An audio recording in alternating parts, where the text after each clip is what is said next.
여러분들 치유 받기를 원하십니까? 예, 치유를 원하세요? 제가 이런 말씀을 드리면은 생각하시는 게 있죠. 나는 꼭 치유가 필요 없는데, 나는 치유가 필요 없는 건강한 사람인데, 이렇게 생각하실 수도 있습니다. 근데 놀랍게도요, 우리 모두가 육적으로나 영적으로나 아니 심리적으로나 관계적으로 다 상처가 있고 문제가 있고 치유가 필요하고 회복이 필요한 존재입니다. 그 치유와 회복을 경험해 보신 적 있으세요? 오늘 이 사도행전 말씀이 하나님께서 그 사도들을 통하여서 예수 그리스도의 이름으로 치유한 사건이 나오고 있습니다.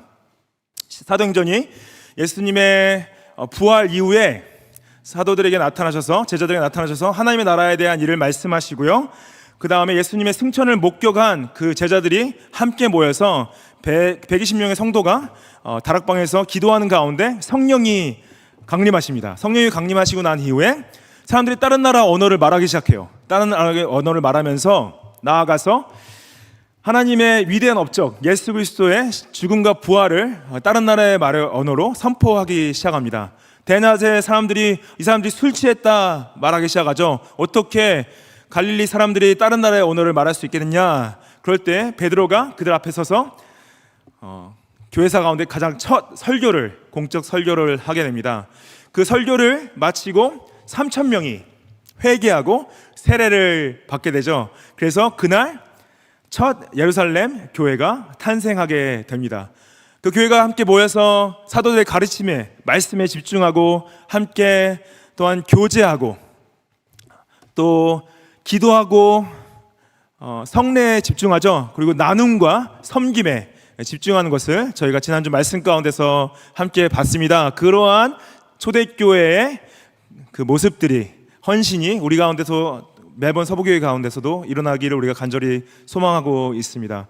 이런 성령을 받고 이제 사도들이 하나님 성령의 역사하심을 이제 보게 되는데요. 그 첫 사건으로 이 베드로와 요한이 안진뱅이를 치유하는 사건이 오늘 나옵니다. 1절 말씀에 제9시 기도 시간에 베드로와 요한이 성전에 올라갈 때 나오죠. 그래서 제9시는 지금의 9시를 말하는 게 아니라요, 오후 3시를 말합니다.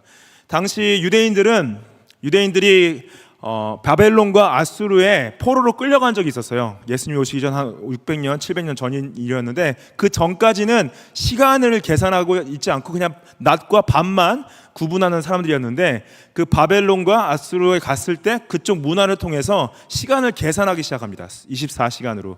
그래서 그때부터 오후 6시가 0시로 시작을 하게 되는데, 여기서 제9시라 ninth hour라고 써 있는데, ninth hour는 새벽 6시부터 이제 계산한 9번째 시간 얘기하죠. 이 오후 3시에 유대인들이 항상 성전에 올라가서 함께 기도를 했습니다. 근데 여기서 우리가 볼 수 있는 것은 베드로와 요한이 예수님을 따르는 그리스도의 제자인데도 불구하고 유대교가 가지고 있는 전통을 계속 지키고 따르고 있었죠.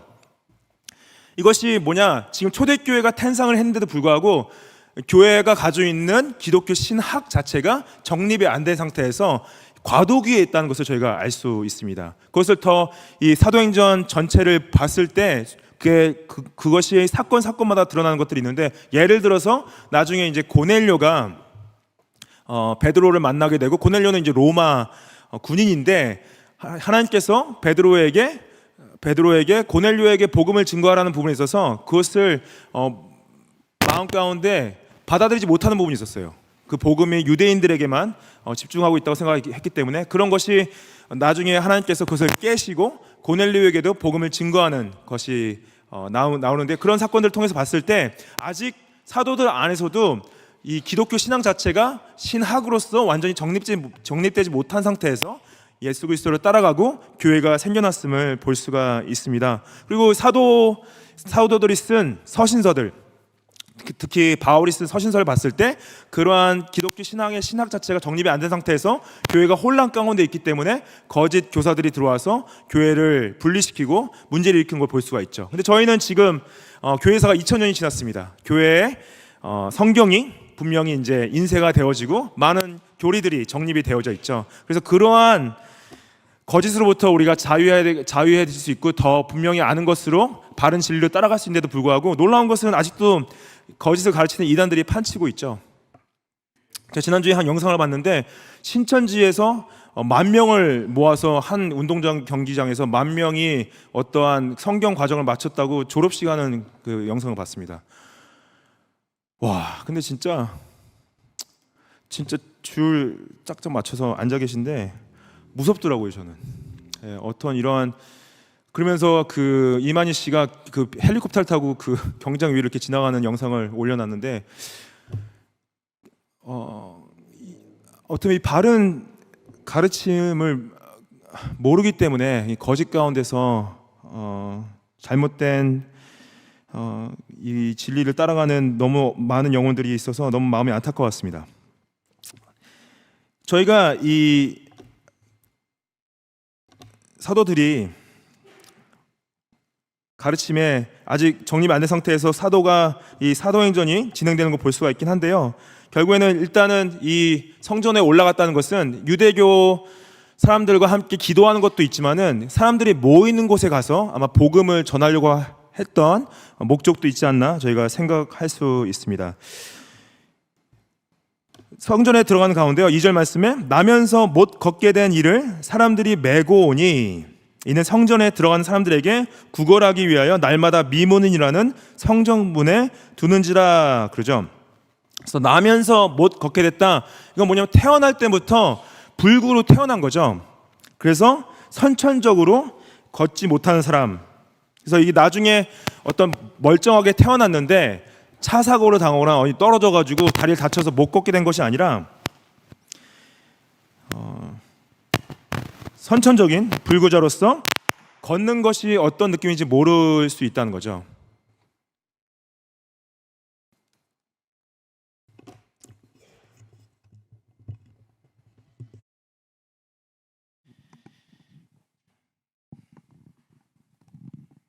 그래서 이 사람들이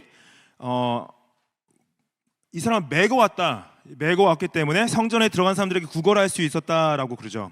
아마 이 메고 온 사람도 이 구걸하는 사람이 이 안진뱅이가 구걸하지 못하면은 생활할 수 없음을 알기 때문에 그 미문이라는 곳, Beautiful Gate, 성전문 앞에 앉혀서 성전으로 기도하러 들어가는 사람들한테 돈을 얻도록 도와줬던 거죠.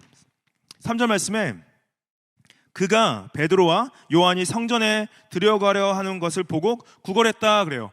그래서 사람들이 들어가면 보고 있는데 특별히 이 구걸하던 안진뱅이가 베드로와 요한을 보게 됩니다. 보게 됐는데 보고 이 사람들에게 자신이 구걸해야겠다 하면서 이제 엎드렸죠.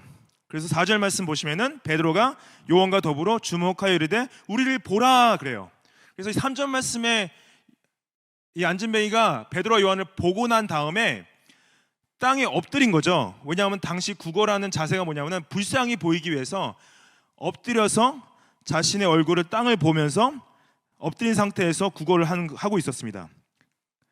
근데 베드로와 요한이 다시 우리를 보라 그래요. 그 자신을 보라고 했으니까 다시 얼굴을 들어서 베드로와 요한을 봤습니다. 봤을 때 이 안진뱅이가 어떠한 느낌이 들었겠어요? 이 사람들이 나한테 뭘 주려고 그러나? 생각이 당연히 들었겠죠. 그렇기 때문에 자신들을 보라고 얘기했겠죠. 그래서 5절 말씀 보시면은 그가 그들에게서 무엇을 얻을까 하여 바라보았다 그래요. 너무 기뻤겠죠. 지나간 사람들이 다 무시하고 지나갈 텐데 누가 자신을 보라고 그랬으니까 이 사람들이 나한테 지금 돈을 주려고 하나 보다, 무엇을 줄까 기대가 됐겠죠. 그러면서 기대하는 눈으로 얼굴을 들어서 그들을 보게 됩니다. 6절 말씀에 굉장히 유명한 말씀이죠. 베드로가 이르되 은과 금은 내게 없거니와 내게 있는 이것을 내게 주노니 나사렛 예수 그리스도의 이름으로 일어나 걸어라 그러죠. 세상 사람들이 바라봤을 때는 이 안진뱅이한테 필요한 건 뭐였습니까? 은과 금이었죠.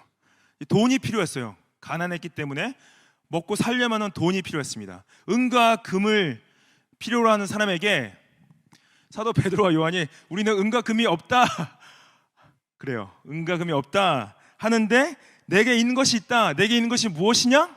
나사렛 예수 그리스도의 이름이다 그죠? 나사렛 예수 그리스도의 이름으로 일어나 걸어라.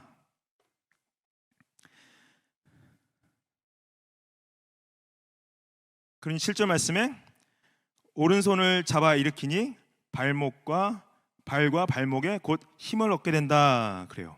이 누가가 이런 표현을 쓴 것은 누가가 당시 누가의 배경이 의사였기 때문에 이렇게 좀 자세하게 표현하는데, 이 발과 발목에 힘을 얻었다는 건 뭐냐면은 선천적으로 이 사람이 안진뱅이였던 것은 허리나 아니면 고관절에 문제가 있던 것이 아니라, 무릎에 문제가 있던 것이 아니라 발목과 발에 문제가 있던 거죠. 발목과 발이 태어날 때부터 뼈 모양이 잘못됐다든지, 아니면 근육과 인대가 아예 없었다든지, 아니 그쪽으로 가는 신경이 죽어 있었다든지, 그 일어나서 걸을 수 없었던 가장 큰 이유가 발과 발목에 있었고, 그래서 허리에 무릎에 힘을 얻은 것이 아니라 발과 발목에 힘을 얻었다. 딱 이렇게 세울 때 그 뼈 모양이 정상으로 변형되기 시작한 거죠. 그리고 신경이 살아나게 되고 근육이 붙게 되고 그 다음에 힘이 들어가게 되고, 오른손으로 잘 익혔을 때 힘을 얻고 뛰어서서 자신이 얻고자 했던 것은 은과 금이었는데 상상도 못했던 걷게 되는 기적을 받게 되는 거죠. 그래서 너무 기뻐서 뛰기 시작합니다. 그리고 걷기 시작하고, 그리고 그들과 함께 성전으로 들어가요.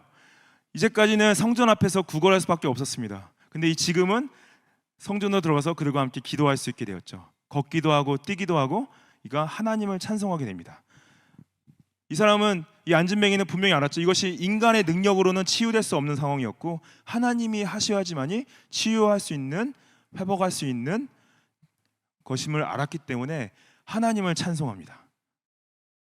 이게 만약에 이 안진뱅이가 이것이 베드로와 요한의 능력이라고 생각했다면은 베드로와 요한을 찬양했겠죠. 근데 안진뱅이는 알았어요. 이것은 인간이 할 수 없는 것이고 하나님만이 하실 수 있음을 알고 있었습니다. 여러분들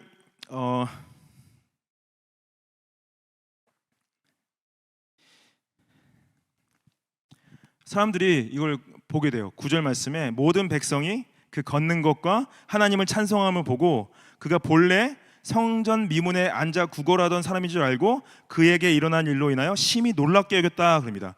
이 사람들이 성전에 들어갈 때마다 이 안진뱅이를 보고 있었어요. 이 사람의 얼굴이 어떻게 생겼는지 알고 있었고, 이 사람이 어렸을 때부터, 태어날 때부터 안진뱅이였기 때문에 이가 어떻게 자라왔는지를 다 본 사람들입니다. 근데 이 사람이 지금 걷고 있는 거예요. 여러분들 어떻게 했어요? 그걸 보시면은 너무 놀랐겠죠. 무섭겠죠. 아니 이 사람이 어떻게 걷게 됐지? 태어날 때부터 안진뱅이였는데. 놀랍게 여기서밖에 없겠죠. 이게 이 wonder, 이 심히 놀랍게 여겼다라는 것, 이 헬라어로 담보스라는 표현인데 충격적인 감정을 말합니다. 충격을 받았다.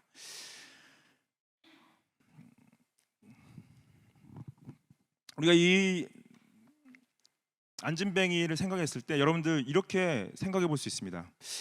하나님은 불공평한 하나님이 아니신가? 왜 나를 태어날 때부터 불구로 태어나게 하셨나? 왜 나를 가난한 집에 태어나게 해서 평생을 구걸하게 하게 하셨나? 나를 흙수저로 만드셔서 이런 잘못된 배경으로 어렵게 살게 하셨나? 여러분들 이런 질문을 던질 수 있지 않겠습니까?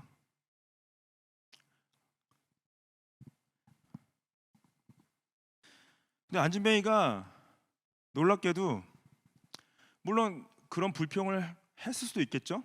근데 그러한 말들은 안 나와 있고 지금 치유받고 회복돼서 하나님을 찬양하는 장면만 기록이 돼 있죠.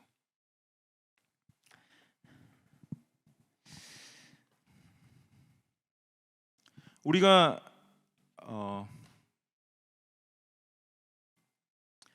하나님 앞에서 불평할 수 있습니다. 왜 하나님 나를 이렇게 만드셨나요? 나한테 왜 이런 상황을 허락하셨나요? 왜 이렇게 하나님 불공평하신가요? 생각할 수 있습니다. 근데 하나님께서요, 놀랍게도 이런 인생 가운데서 어려움과 고통을 통해서 하나님의 은혜를 알게 하시는 것을 계속 반복적으로 말씀하고 계세요. 왜 이유를 모르겠어요. 왜 그러한 어려운 일들을, 어려운 상황들을, 어려운 배경들을 우리한테 허락하시는지는 이유를 알 수가 없지만은 어찌됐든 그것을 통하여서 하나님 자신이 영광 받으신다는 것을 계속 반복적으로 보여주고 계십니다. 그리고 이것이 예수님께서 지금도 이 치유를 이루어 가신다는 것을 반복적으로 말씀하고 계세요. 물론 사도들이 가졌던 사도적 권위는 없기 때문에 누가 와서 일어나 걸으라 했을 때 다 걷지는 않습니다. 근데 분명한 것은 예수님께서 지금도 자신의 이름으로 우리 가운데서 치유를 이루어 가신다고 약속하고 계세요. 여러분들에게 지금 일어나 걸어라고 말씀을 하고 계십니다. 내가 너와 함께한다. 내가 너의 나음을 얻고 치유를 얻고 회복함을 통해서 내가 영광을 받을 것이다. 계속 말씀을 하고 계신다는 거죠. 여러분들 일어나 걸으십시오. 예수님의 손을 붙잡으십시오. 예수님께서 여러분들 치유하기 원하십니다. 회복하기 원하세요.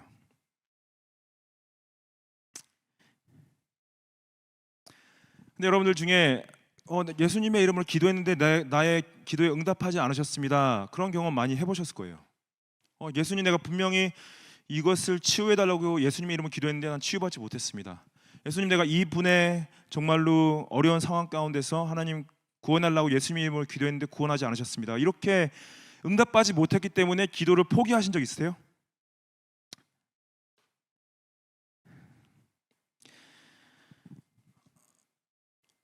기도가 응답되지 않기 때문에 기도를 포기하는 것은 하나님 앞에서 불순종인 거 아시죠? 왜냐하면은 하나님께서는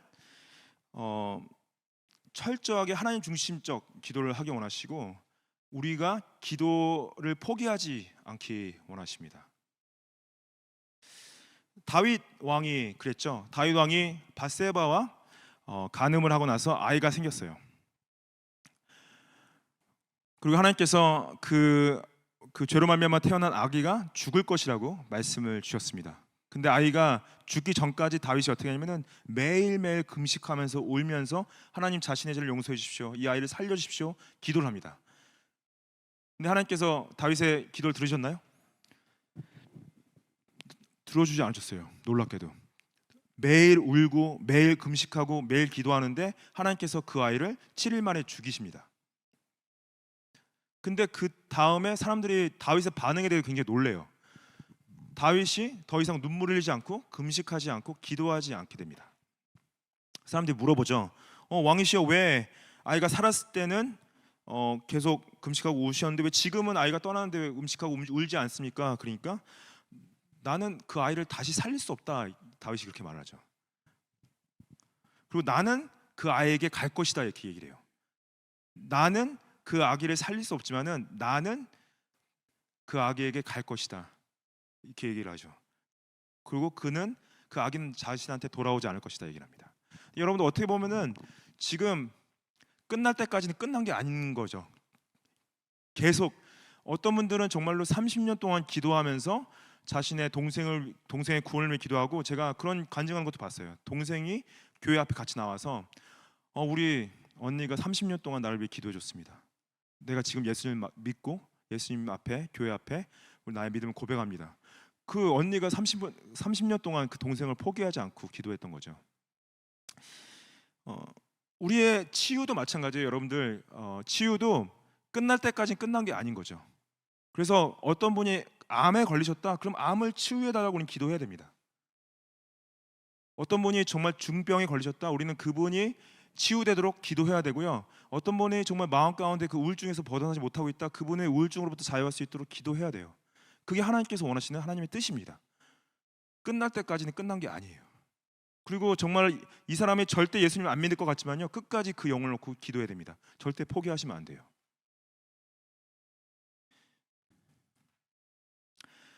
제가 2년 전에 저희 포인국 장로교회 피터원 목사님께서 갑자기 이제 주님의 품으로 가시게 됐죠. 그때 암이 발견되어지고 돌아가시기까지 몇 개월이 안 걸렸어요. 그때 교회가 함께 합심해서 기도했습니다. 하나님, 이 암을 낫게 해주십시오. 암을 치유해 주십시오. 포인국 장로교회가 진짜 열심을 다해 기도했죠. 그러면은 그래서 근데 결국 목사님이 돌아가셨어요. 근데 그 교회 교인들 중에 하나님을 원망하는 사람이 한 명도 없었습니다.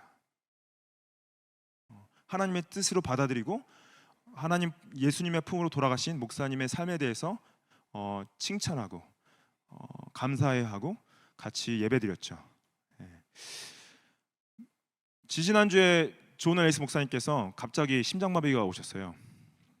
근데 그때 정말로 바로 옆에 그 일을 쉬고 있던 경찰이 없었거나 바로 옆에 소방차를 타고 가셨다고 그래요. 소방서가 없었거나 하셨으면은 진짜 위험한 상황이었습니다.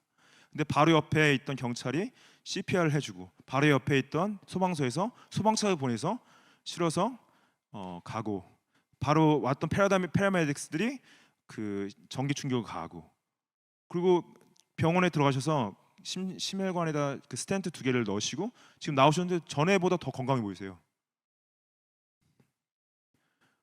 너무 감사하죠. 같이 기도했죠. 저희가 목사님 잘 회복하고 나오시도록 하나님께서 저희 기도 응답하셨습니다. 피터 목사님은 돌아가실 때 나이가 65세셨어요. 근데 지금 존 앨리스 목사님 연세는 83이십니다. 근데 언제 어떻게 하나님께서 우리를 데려갈지 모르시지만은 그때까지는 우리가 이 땅에서 싸워야 될 싸움이 있다는 거죠. 존 앨리스 목사님, 피터 원드 목사님 마찬가지지만은 교회를 섬기시는 것이 지금까지도 마음을 다해서 교회를 섬기고 계십니다. 저에게 기회가 주어질 때 하나님 앞에서 우리가 포기하지 않는 게 굉장히 중요하고요.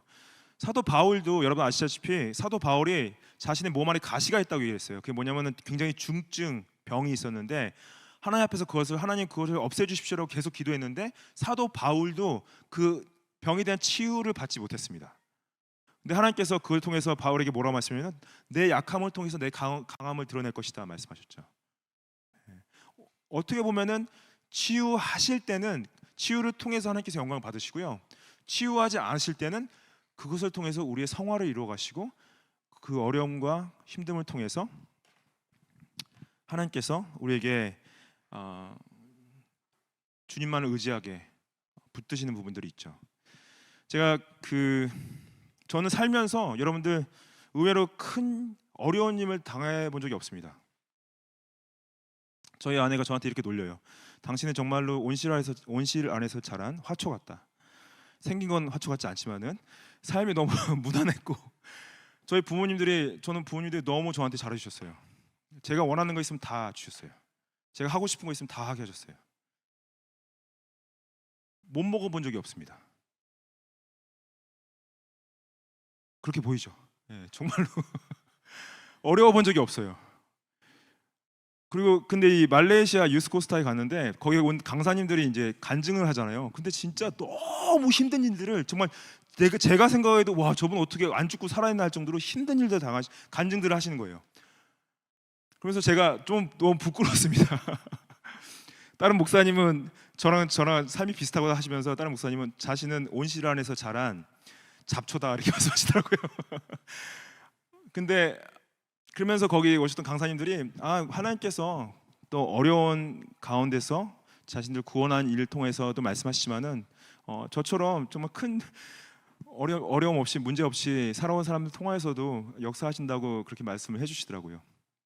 여러분들 우리가 이런 안진뱅이와 같은 물론 여러분들 중에서 이런 안진뱅이와 같은 선천적으로 배경적으로 힘든 상황에서 태어나신 분들이 계시고 그렇지 않은 분들이 계시죠.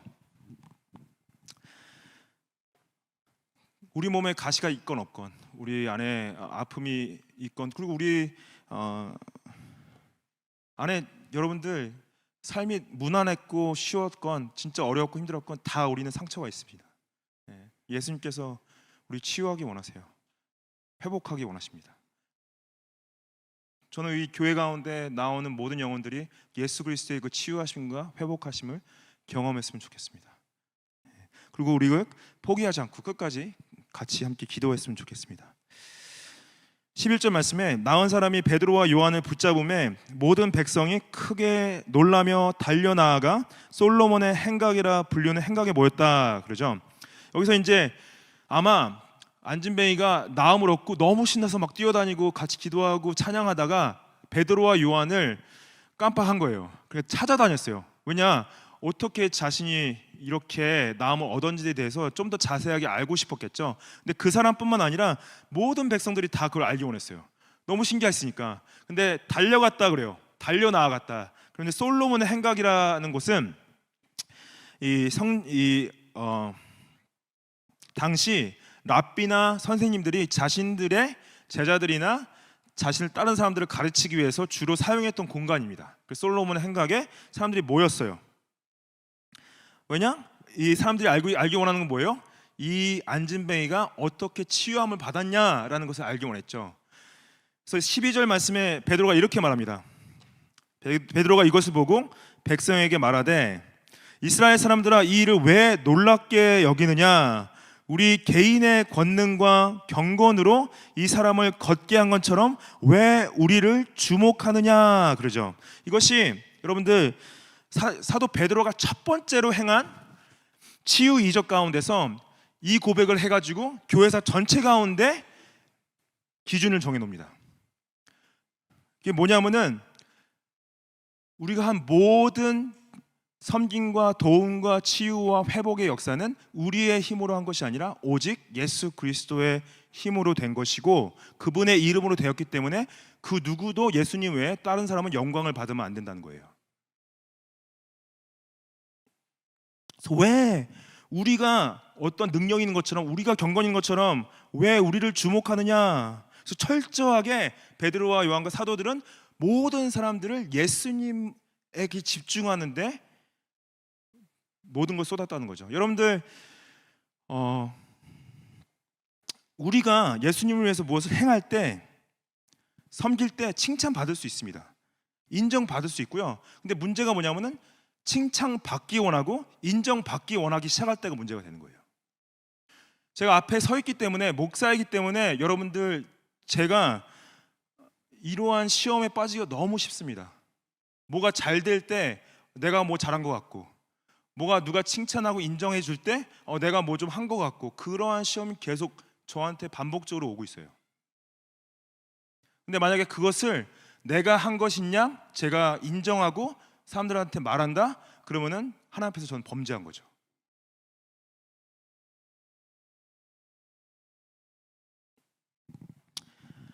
여러분들도 마찬가지입니다.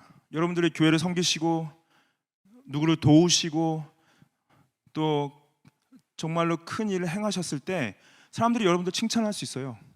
여러분들 인정할 수 있고 그런데 칭찬받지 말라 인정받지 말라는 얘기는 아닙니다. 근데 그것을 분명한 것은 하나님의 은혜임을 알고 모든 것을 예수님의 영광으로 돌려야 된다는 거예요. 그리고 특히 교회를 열심히 하시고 섬기시는 분들 중에 만약에 어려운 일이 왔다. 어려운 일이 왔을 때 하나님께 이런 질문을 던질 수 있습니다.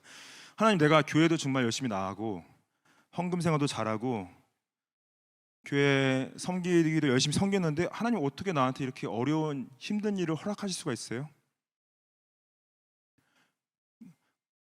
그러면은 그건 뭐냐면은 결국에는 자신이 한 일을 통해서 그 한 일이 하나님의 은혜로 된 것이 아니라 자기의 능력으로 됐다는 것으로 말하는 고백인 거죠. 왜냐하면은 인과응보적으로 내가 하나님 잘 섬겼는데 어떻게 하나님 나한테 이런 나쁜 일을 허락할 수 있지? 라는 것은 결국에는 그 자신의 행한 일을 통해서 어떤 하나님께서 자신에게 빚져 있다고 생각하시는 거죠. 하나님은 여러분들에게 빚진 분이 아니십니다. 여러분들이 하나님께 빚진 분들이십니다. 무엇을 하건 상관이 없어요.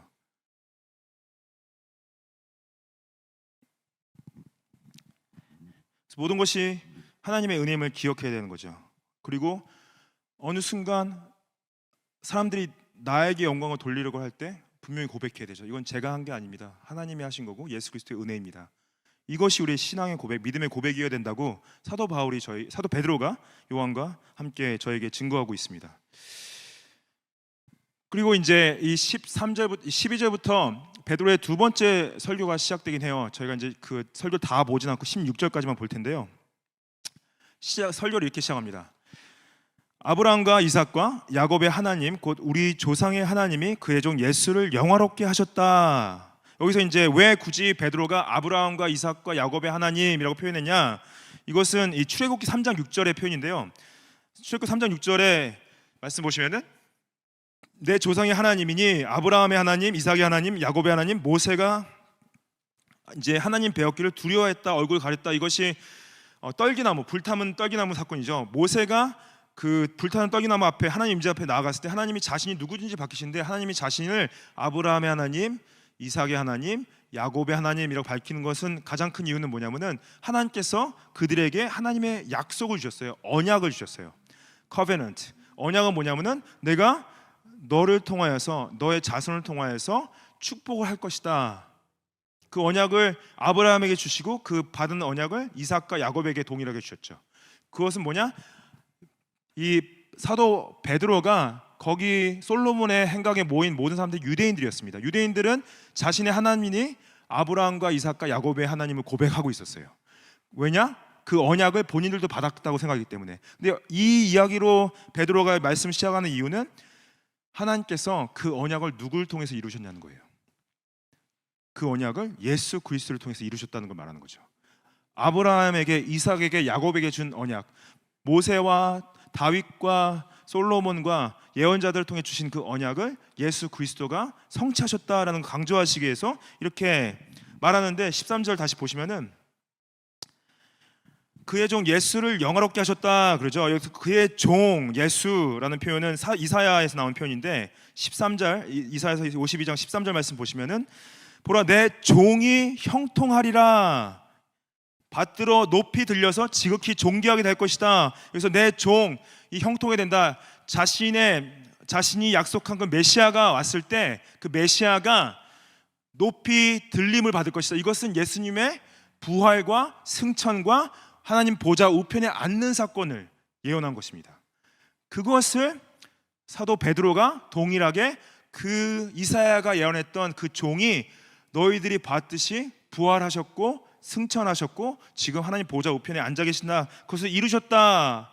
그것을 13절 말씀에 영화롭게 하셨다라고 표현하고 있는 거죠. 근데 너희가 그를 넘겨줬다. 빌라도가 놓아주기를 결의한 것을 너희가 앞에서 거부했다 그래요. 거기 솔로몬의 행각에 모였던 사람들이 결국에는 예수님께서 재판을 받으실 때 모였던 같은 사람들이었다는 거죠. 그들이 빌라도에게 나아가서 예수님을 놓아주지 말고 바나바를 놓아달라고 그러죠. 그것을 14절 말씀에 이렇게 표현하고 있습니다. 너희가 거룩하고 의로운 일을 거부하고 도리어 살인한 사람을 놓아주기를 구했다. 그래서 이 바나바는 누구였습니까? 바나바는 살인자였어요. 반역을 하고 사람을 죽인 사람이었는데 정말로 아이러니하게 유대인들은 살인자는 놓아주라 그러고 죄가 없으신 거룩하신 의로우신 하나님의 아들이 되신 분을 죽인 거죠. 그래서 15절 말씀에 생명의 주를 죽였다. 여기서 생명의 주, author of life. author of life라는 뜻은 뭐냐면은 생명을 만든 사람이라는 뜻이에요. 여러분들 태초에 말씀이 하나님과 함께 하셨죠. 로고스. 그 말씀이 예수 그리스도셨고 그 예수 그리스도가 이 모든 만물을 말씀으로 창조하셨다고 히브리서 1장 말씀에 나와 있습니다. 예수님은 생명의 주, author of life. 우리의 모든 생명은 예수 그리스도가 주 되심을 인정해야 된다는 거죠. 근데 그 생명의 주를 유대인들이 죽였죠. 유대인으로 오셨는데 유대인들이 이 생명의 주를 죽였는데 하나님께서 그를 죽은 자 가운데서 다시 살리셨다고 말씀하십니다. 이것을 요한복음 1장 10절 11절 말씀에 이렇게 표현하죠. 그가 세상에 계셨으며 세상은 그로 말미암아 지은 바 되었으되 세상이 그를 알지 못하였다. 예수님으로 말미암아 세상이 지은 바 되었대요. 근데 세상이 그 창조주 되시는 예수 그리스도를 만났는데도 예수님을 알아보지 못했죠. 그리고 11절 말씀에 자기 땅에 왔다는 건 뭐냐면은 예루살렘 유대 땅에 왔다는 거죠. 자기 백성, 유대 백성, 이스라엘 백성들이 그 유대의 메시아로 오신 예수 그리스도를 영접하지 않았다. 놀랍죠. 지금까지도 유대인들은 예수님을 받아들이지 않고 있습니다. 근데 로마서 9장 10장 말씀 보시면은 결국 마지막 때 예수님이 돌아오시기 직전에 가장 큰 증거는 뭐냐면은 유대인들의 부흥이 일어나는 것이에요. 많은 유대인들이 예수 그리스도로 돌아오게 될 때 예수님의 재림을 나타내실 것입니다. 우리가 이 일의 증인이라 to this we are witnesses. 베드로가 이제 지금 사도행전 3장 15절 말씀에 너희가 예수님을 죽였지만은 놀랍게도요 사도들도 예수님을 함께 죽였죠. 제자들도 함께 죽였죠. 근데 베드로가 우리라고 표현 안 하고 너희가라고 표현해요. 너희가 그를 죽였다. 그러나 하나님이 죽은 자가운데서 그를 살리셨다. 부활하셨다. 우리가 그 일의 증인이다. 사도들, 제자들이 예수님의 부활하심을 목격했고 예수님의 승천하심을 봤죠. 그것이 자신들이 증인이라고 말하는 것이고 그 증인됨이 자신들의 소명이라고 말하는 거죠. 그래서 그 전에는 예수님을 배반하고 예수님을 따르지 않다고 거짓말하고 도망갔던 사람들이 예수님의 부활을 목격하고 승천을 목격한 이후에는 생명을 바쳐서 예수님을 증거하게 되죠. 그것으로 동일하게 여러분들 교회의 가장 큰 목적은 예수 그리스도의 증인됨입니다. 우리가 예수님을 전하고 있지 않다, 증인되고 있지 않다, 그럼 교회로서의 기능을 못하고 있는 거죠. 여러분들 예수님을 증거하고 계십니까? 주위의 친구분들과 가족분들에게 예수님을 알리고 계세요? 예수님의 사랑과 그분의 구원하심과 그분의 죄사하심과 그분의 치유하심과 그분의 회복하심을 알리고 계십니까? 우리는 그것으로 부르심을 받았습니다. 그것을 교회가 하고 있지 않다면 우리는 더 이상 교회라고 부를 수가 없어요. 우리가 함께 이 일의 증인으로 나아가기를 소망합니다. 16절 말씀에 그 이름을 믿음으로 그 이름이 너희가 보고 아는 이 사람을 성하게 하였나니 예수로 말미암아 난 믿음이 너희 모든 사람 앞에서 완전히 낫게 하였다. 이제 베드로가 대답해 주는 거예요. 이 사람이 어떻게 낫게 됐습니까? 그 낫게 됐는데 이 낫게 된 것은 어떻게 낫게 됐냐? 믿음으로 낫게 됐다. 근데 이것은 그냥 아무 믿음이 아니라 예수로 말미암아 난 믿음이다라고 그래요.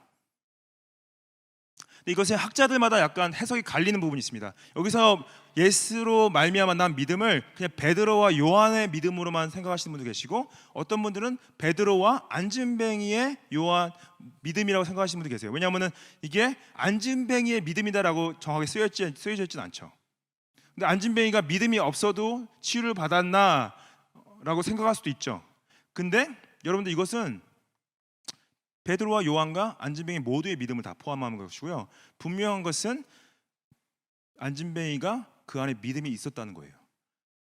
그걸 저희가 어떻게 알 수 있냐? 안진뱅이야 나음을 낳자마자 성전에 들어가서 하나님을 찬양했다는 것을 통해서 알 수가 있습니다. 그것이 그의 믿음이었어요. 이것은 인간의 능력으로 말미암은 나음이 아니라 분명한 하나님의 은혜로 통한 나음이라고 믿었기 때문에 이 안에 하나님을 향한 믿음이 있었고 그 믿음은 예수 그리스도로 말미암은 왜냐? 베드로가 내가 내게 있는 것을 내게 주노니 나사렛 예수 그리스도의 이름으로 일어나 걸으라 했기 때문에 그 믿음은 예수 그리스도로 말미암은 믿음이었던 거죠. 여러분들 치유를 받기 원하시죠? 여러분들 회복되기 원하시죠? 여러분들 건강하기 원하시죠? 근데 우리가 왜 다 멀쩡해 보인다고 생각할 수 있지만 왜 다 문제가 있냐면 우리 안에 죄성이 있기 때문이에요.